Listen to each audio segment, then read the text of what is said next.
This speech was delivered by Willie Lynch on the banks of the James River in the colony of Virginia in 1712. Lynch was a British slave owner in the West Indies. He was invited to the colony of Virginia in 1712 to teach his methods to slave owners there. The term lynching is derived from his last name. Greetings, gentlemen. I greet you here on the bank of the James River in the year of our Lord 1712. First, I shall thank you, the gentlemen of the colony of Virginia, for bringing me here. I'm here to help you solve some of your problems with slaves. Your invitation reached me on my modest plantation in the West Indies, where I have experimented with some of the newest and still the oldest methods for control of slaves. Ancient Rome would envy us if my program is implemented.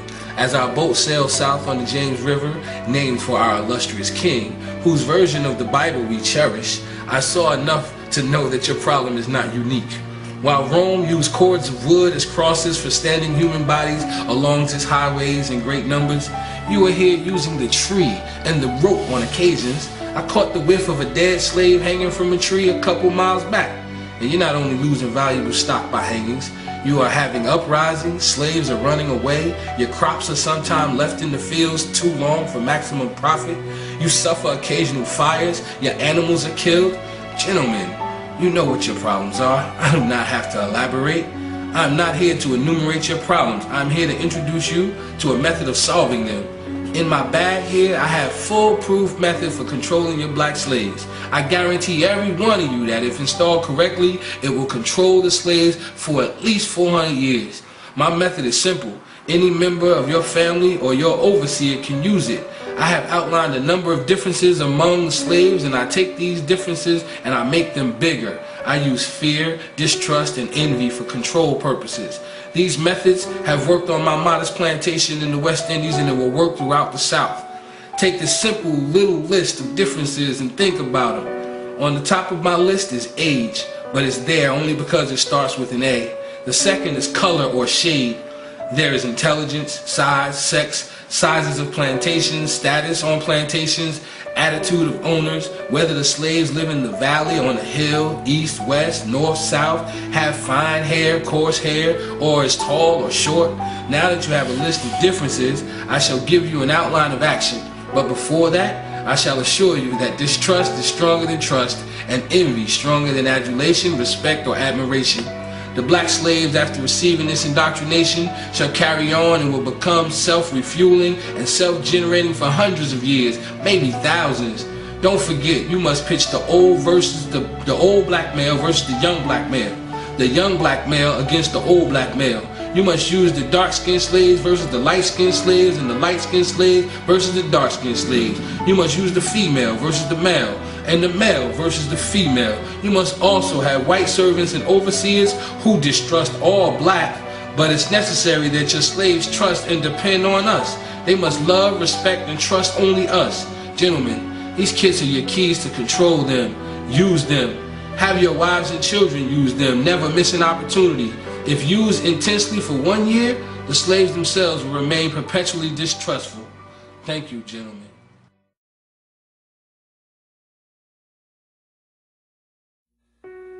First and foremost, I want to thank everybody for taking their time out to listen to the Willie Lynch letter.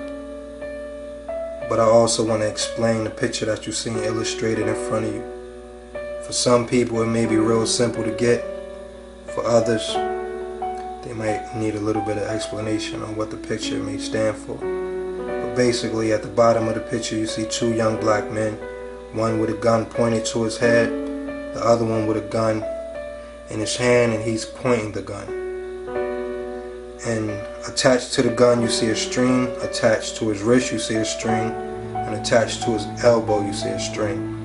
And if you go to the left, you see a hand and strings attached to the fingers, sort of like he's in control of everything the young black men do. And I'm going to show you how this connects to the Willie Lynch letter that he wrote in 1712, and it's 2010. And in the letter he said, this may last for 300 to 1,000 years, and the plan he implemented is still here today. We still hate each other. We still talk about the old black men, young black men. It's a generation gap.